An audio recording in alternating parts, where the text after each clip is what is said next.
السلام علیکم students, Islamic studies میں آپ لوگوں کا جو آج کا ٹاپک ہے وہ آپ کے عقیدہ آخرت چیپٹر کے ہی مزید 3 سب ٹاپکس ہیں، جس میں سے جو آج ہم سب سے پہلے ٹاپک ڈسکس کریں گے وہ ہے آخرت پر مادہ پرستوں کا نقطہ نظر۔ سیکنڈلی ہم لوگ فلسفہ تناسخ کے بارے میں بات کریں گے، اور تھرڈلی اسلامی عقیدہ آخرت کی بات ہوگی۔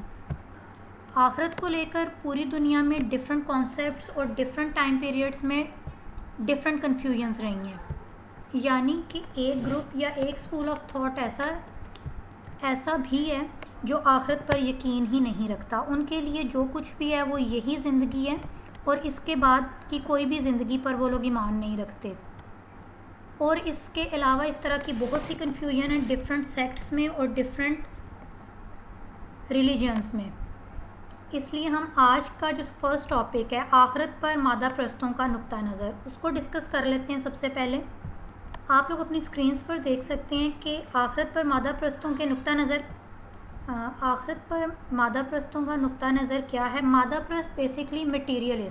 مٹیریلسٹس کون لوگ ہوتے ہیں؟ جو صرف دنیاوی چیزوں پر اعتبار رکھتے ہیں اور اس کے علاوہ وہ کسی بھی چیز پر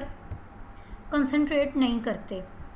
تو مادہ پرستوں کا جو پوائنٹ آف ویو ہے وہ آپ لوگوں کی اسکرینس پہ آپ لوگوں کو نظر آ رہا ہوگا کہ میں نے بہت ہی پریسائزلی اس کو مینشن کیا ہے کہ مادہ پرستوں کا جو بیسک 2 پوائنٹس پہ ان کا فوکس ہوتا ہے،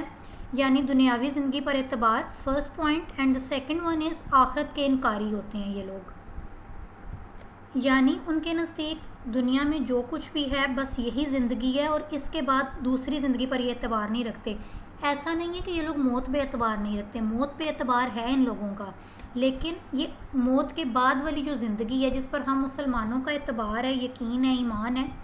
یہ لوگ اس چیز پر ایمان نہیں رکھتے۔ یہ لوگ قیامت کے روز پہ ایمان نہیں رکھتے۔ ان کے نزدیک آخرت کے بعد کوئی زندگی نہیں ہے یا آخرت جیسی کوئی چیز نہیں ہے۔ ان کے نزدیک بس یہ چیز ہے کہ یہ جو دنیا ہے بس اس میں ہم لوگ جو کچھ کر رہے ہیں یہ ہم نے کر کے ایک ٹائم پہ مر جانا ہے، اور مرنے کے بعد ہم نے دوبارہ پیدا نہیں ہونا، ہم نے دوبارہ زندہ نہیں ہونا، یا ہم نے کسی کے سامنے جواب دہ نہیں ہونا۔ ان کا یہ کانسیپٹ ہے موت کے بارے میں یا موت کے بعد کے بارے میں۔ موت کے بعد تو یہ لوگ سوچتے ہی نہیں، موت کے بعد ان کے لیے مطلب یہ ہر چیز کا جو اینڈ ہے وہ موت ہے۔ اور اسی طرح کے لوگوں کے بارے میں اللہ تعالیٰ نے قرآن مجید کی سورۃ دہان کے آیت نمبر 34 اور آیت نمبر 35 میں کلیئرلی فرمایا ہے، اور انکار آخرت کرنے والے یہ لوگ کہتے ہیں کہ ہمیں صرف پہلی مرتبہ یعنی ایک بار مرنا ہے اور پھر ہمیں اٹھنا نہیں ہے، یعنی ان لوگوں کے لیے موت ہی ہر چیز کا اینڈ ہے، اور ان لوگوں کا یہ ایمان ہے کہ اس کے بعد ہم نے اٹھنا نہیں ہے۔ Once we are dead we are not going to get up again. لیکن ایسا سوچنا یا ایسی چیز، ایسے کانسیپٹ پہ اعتبار کر لینا محض ایک انسانی عقل یا انسانی فطرت کی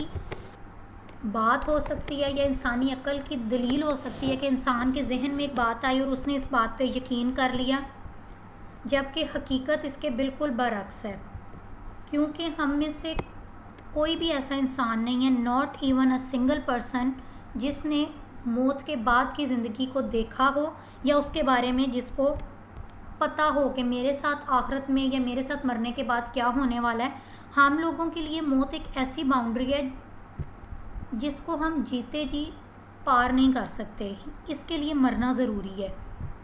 اور محض موت کے بعد کے اندازے لگا لینا کہ اچھا موت کے بعد تو یہ ہو جائے گا، وہ ہو جائے گا، یہ سراسر انسانی دماغ کا ہناس ہے، اس کے علاوہ کچھ بھی نہیں ہے۔ موت کے بعد ہمارے ساتھ کیا ہوگا اس کا بہتر فیصلہ اور اس کا بہتر علم صرف اللہ تعالیٰ کی ذات رکھتی ہے، لیکن اللہ تعالیٰ نے آخرت کے بارے میں جو بھی احکامات فرمائے ہیں اس پہ ایمان لانا ضروری ہے کہ آخرت کا ایک دن مقرر ہے جس دن ہماری جواب دہی ہوگی، ہمارے اعمال کو تولا جائے گا۔ اس طرح کی باتوں پہ ایمان لانا ہر مسلمان کے لیے ضروری ہے، اور یہ ان باتوں کا علم ہر انسان کو، مسلمان کو ہے کہ آخرت میں کیا ہونے والا ہے یا آخرت کا دن کیا ہوگا، لیکن سٹل انسان کو یہ نہیں پتہ کہ آخرت میں اس کے کون سے والے اعمال کا پلڑا بھاری ہے، اچھے اعمال کا یا برے اعمال کا۔ اس لیے اس طرح کے اندازے لگانا کہ ایک بار ہم نے مر گئے تو پھر ہم نے اٹھنا نہیں ہے، یا جو یہ دنیا کی زندگی ہے بس وہی زندگی ہے، اس کے بعد کی کوئی زندگی نہیں ہے، یہ سراسر انسان کے دماغ کی غلطی ہے یا انسانی دماغ کا فطور ہے۔ اور اگر انسان چلیں فار دا ٹائم بینگ ہم اس بات پہ اعتبار کر بھی لیتے ہیں کہ جو دنیا کی زندگی ہے صرف یہی زندگی ہے، تو پھر جزا اور سزا یا گناہ اور نیکی کا تو کانسیپٹ ہی ختم ہو جاتا ہے. انسان یہ سمجھتا ہے کہ بس یہ دنیا میں ہم جو کر رہے ہیں بس یہی ہے، تو پھر انسان اچھے اور برے میں تمیز ہی نہ کر سکے. سوسائٹی میں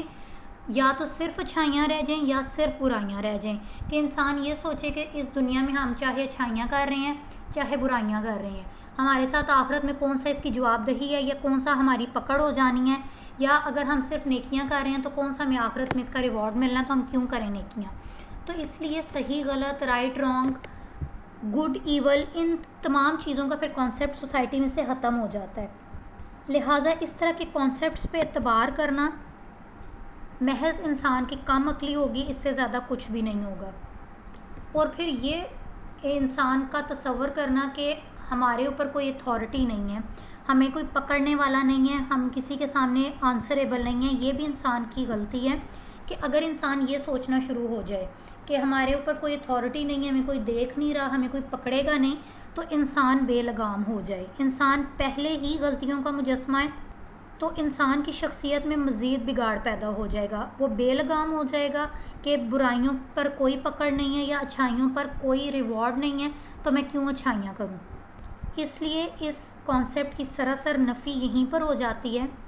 کیونکہ قرآن مجید میں اس بات کی بار بار دلیل اللہ تعالیٰ نے دی ہے کہ جس نے پہلی بار پیدا کیا ہے دوبارہ بھی وہی پیدا کرے گا. یعنی اللہ تعالیٰ خود اس چیز کا ہنٹ دے رہے ہیں آپ کو، اللہ تعالیٰ خود فرما رہے ہیں کہ میں نے اگر پہلی بار پیدا کیا تو دوبارہ بھی میں ہی پیدا کروں گا. یعنی اللہ تعالیٰ فرما رہے ہیں کہ میں نے تمہیں دوبارہ بھی پیدا کرنا ہے، یا اگر تمہیں ایک بار پیدا کیا ہے تو دوبارہ میں نے تمہیں اسی طرح اٹھانا ہے، یعنی دوبارہ زندہ کرنا ہے. تو بینگ مسلمس ہم لوگ اس بات پہ اعتبار کم از کم نہیں کر سکتے کہ ہم نے دوبارہ سے نہیں اٹھنا، یا ہم نے دوبارہ سے اللہ کے سامنے پیش آخرت کے روز نہیں ہونا ایک بار مرنے کے بعد. اس کے بعد جو آج کا سیکنڈ ٹاپک ہے وہ آپ لوگوں کو آپ کی اسکرینس پر نظر آ رہا ہوگا، فلسفہ تناسخ. اب اس کو بھی پریسائزلی میں نے آپ لوگوں کی اسکرین پہ کچھ پوائنٹس کی فارم میں مینشن کر دیا ہے. فلسفہ تناسخ بیسیکلی ہے کیا؟ فلسفہ تناسخ کے جو فالوورز ہیں یا جو اس کو ماننے والے ہیں ان کا یہ ماننا ہے کہ موت کے معنی ختم ہو جانے کے نہیں ہیں بلکہ جسم تبدیل کر کے دوبارہ پیدا ہونے کے ہیں. یعنی ان کے اکارڈنگ اگر ایک انسان مر جاتا ہے یا ایک جانور مر جاتا ہے، ایک پلانٹ ہے جو مر جاتا ہے، ختم ہو جاتا ہے، تو وہ دوبارہ سے جنم لیتا ہے، وہ دوبارہ سے پیدا ہو جاتا ہے. لیکن وہ دوبارہ جب پیدا ہوتا ہے تو وہ کسی اور فارم میں پیدا ہوتا ہے. فار انسٹنس اگر وہ اپنے پہلے جنم میں انسان تھا تو دوسرے جنم میں وہ یا تو کوئی پودا پیدا ہوگا یا وہ کوئی جانور پیدا ہوگا. یہ اس فلسفی کا کرکس ہے، یا اس کا مین آئیڈیا فلسفہ تناسخ کا یہ ہے. اب وہ ایسا کیوں سوچتے ہیں؟ ان کے اکارڈنگ انسان کے، جانور کے یا پودے کے جس طرح کے ڈیڈز رہے ہوئے ہیں، یعنی جس طرح کے اعمال رہے ہوئے ہیں، اسی کے اکارڈنگ وہ دوسرے جنم میں وہ اس طرح کی شکل لے کے پیدا ہوگا. یعنی اگر وہ انسان تھا اپنے پہلے جنم میں تو اور وہ بہت برے کام کرتا تھا، اس کے اعمال برے تھے، وہ نیکیاں نہیں کرتا تھا، تو جب وہ ایک بار مر جائے گا تو دوسرے جنم میں وہ یا تو حیوان پیدا ہوگا یا پھر وہ کوئی نباتاتی شکل لے کے پیدا ہوگا یا کوئی پودے کے طور پہ پیدا ہوگا. کیونکہ اس کے اعمال اچھے نہیں تھے اس لیے وہ دوبارہ سے انسان پیدا نہیں ہوا، اس کو جانور بنا کے پیدا کیا گیا. اسی طرح اگر ایک جانور ہے اور اس نے اپنی زندگی میں کوئی بہت اچھے کام کیے ہیں اور وہ مر گیا ہے، تو اپنے پہلے جنم میں وہ جانور تھا، جانور ہوتے ہوئے بھی اس نے بہت اچھے کام کیے ہیں، تو اگلے جنم میں جب وہ موت کے بعد دوبارہ پیدا ہوگا تو وہ انسان کی شکل میں پیدا ہوگا. کیونکہ اس کے اعمال اچھے تھے اس لیے اس کی ترقی ہو گئی ہے، اس کی ڈیولپمنٹ ہو گئی ہے، تو وہ انسان کی شکل لے کے پیدا ہو گیا. اور کم از کم ایک اگر انسان کے پاس کامن سینس ہے تو اس فلسفے کو ماننے کا سوال ہی پیدا نہیں ہوتا کہ یہ کس طرح کی فلسفی ہے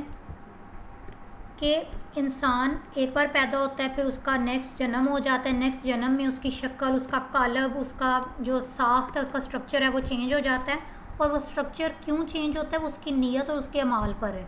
یعنی اگر اعمال برے ہیں تو روح نباتی یا حیوانی شکل اختیار کرے گی، اور اگر نیک اعمال ہیں تو روح اعلیٰ طبقوں کی طرف ترقی کرے گی. یعنی کہ اگر پہلے جانور تھے تو دوسرے جنم میں انسان کی شکل لے کے پیدا ہو جائیں گے، یعنی کہ ہماری ترقی ہو گئی ہے.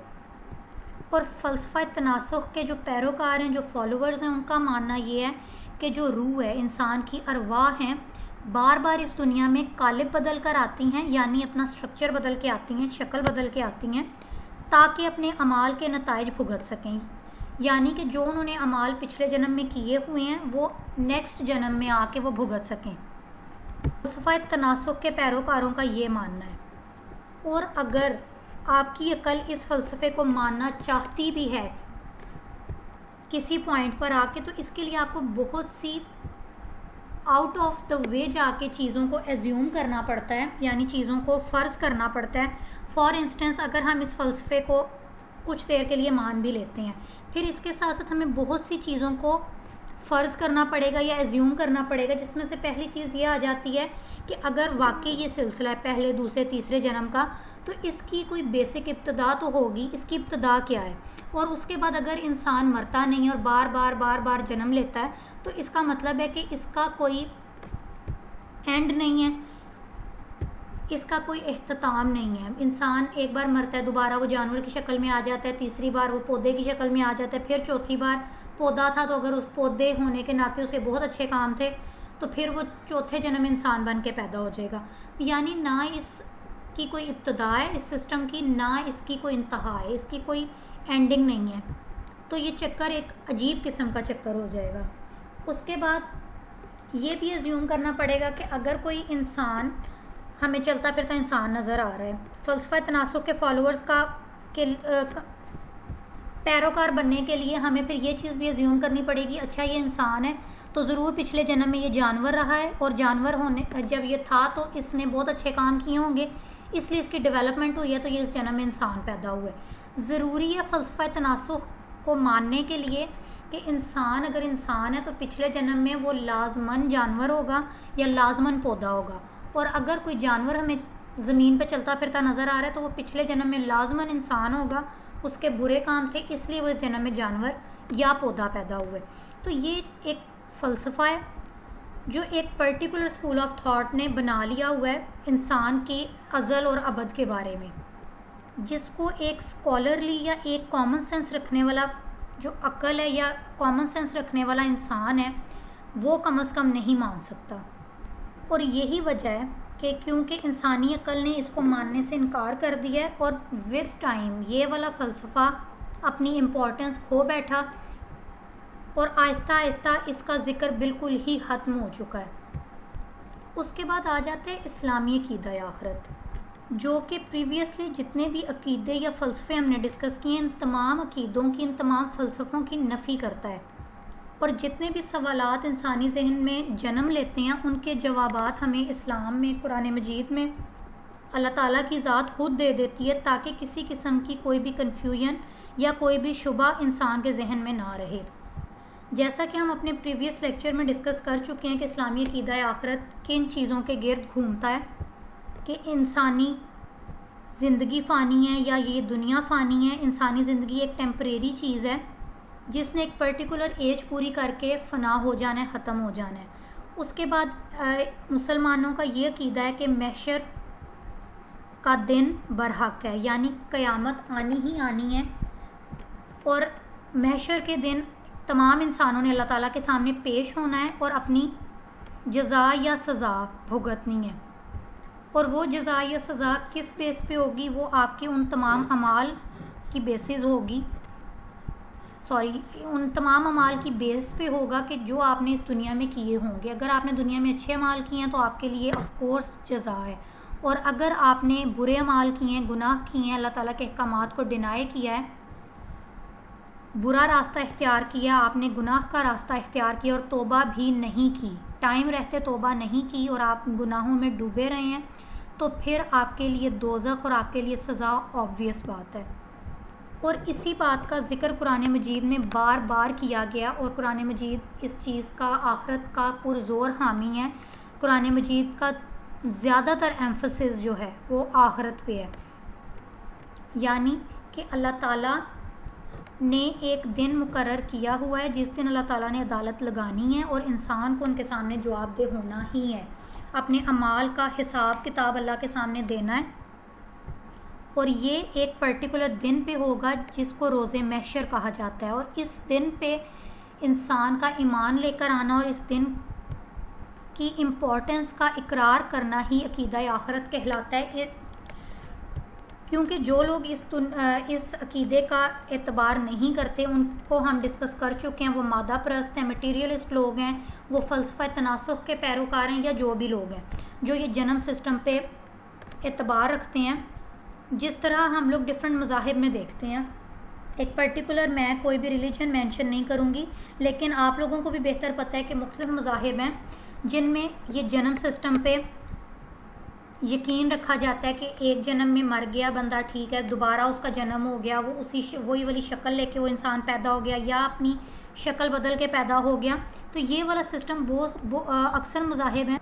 جن میں اس پر اعتبار کیا جاتا ہے، لیکن اسلام کے اندر اس طرح کے کسی بھی شک و شبہات کی کوئی گنجائش نہیں ہے۔ ہمارا ایمان ہے کہ ایک بار ہم نے مر جانا ہے تو دوبارہ ہمیں اللہ تعالیٰ کی ذات قیامت کے روز ہی اٹھائے گی، اور ہم سے جتنی بھی دنیا میں غلطیاں ہوئی ہیں یا اچھائیاں ہوئی ہیں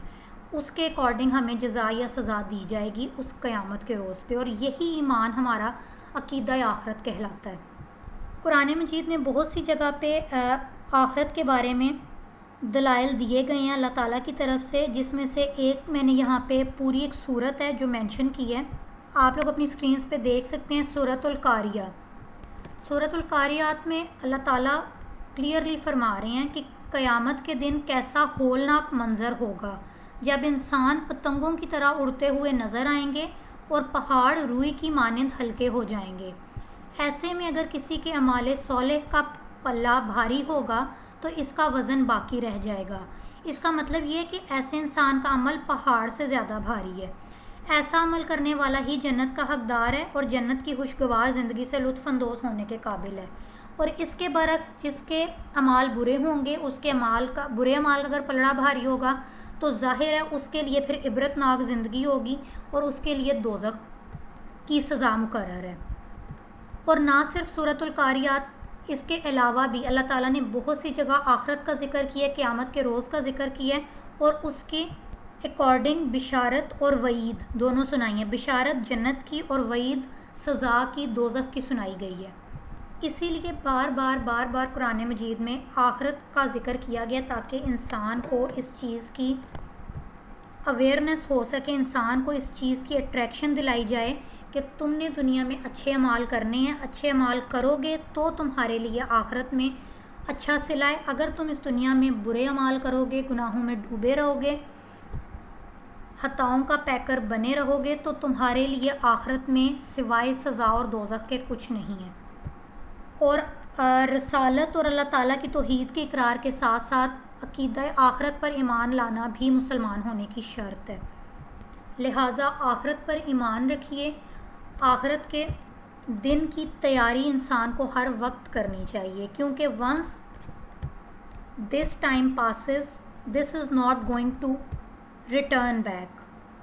because every time has a lapse, every resume has a pause, یعنی ہر حرکت کو ساکت ہے۔ ساکت مطلب کہ ہر حرکت نے ایک دن سٹل ہو جانا ہے، جامد ہو جانا ہے، ساکت ہو جانا ہے، اور جس دن یہ چیزیں، یہ دنیا جامد ہو گئی، سٹل ہو گئی، ساکت ہو گئی، پھر انسان کے پاس ٹائم ختم ہو جائے گا۔ ایک بار موت آ گئی تو انسان کے پاس اپنی غلطیوں کو سدھارنے کا یا اپنے اعمال کو بہتر کرنے کا، ٹھیک کرنے کا ٹائم نہیں ملے گا۔ پھر انسان کے پاس صرف پچھتاوا ہوگا کہ کاش میں دنیا میں کچھ اچھا کر لیتا تاکہ میری آخرت سنور جاتی۔ لہٰذا آخرت کو سنوارنے کے لیے ضروری ہے کہ اپنے اعمال اللہ تعالیٰ کے احکامات کے مطابق، قرآن اور سنت کی تعلیمات کے مطابق اپنی زندگیوں کو، اپنے اعمال کو ڈھال لیا جائے، تاکہ آخرت میں محشر کے روز جب اللہ تعالیٰ کے حضور پیش ہوا جائے تو شرمندگی کا سامنا نہ کرنا پڑے، بلکہ حضرت محمد مصطفیٰ صلی اللہ علیہ وآلہ وسلم کے امتی ہونے پر فخر کے ساتھ انسان جا سکے اللہ کے حضور کہ میں اپنی زندگی میں آپ صلی اللہ علیہ وآلہ وسلم اور اللہ تعالیٰ کے احکامات کے مطابق اعمال کر کے آیا ہوں، اور میرے اعمال کے اکارڈنگ ہی اب مجھے جنت کی بشارت دے دی جائے۔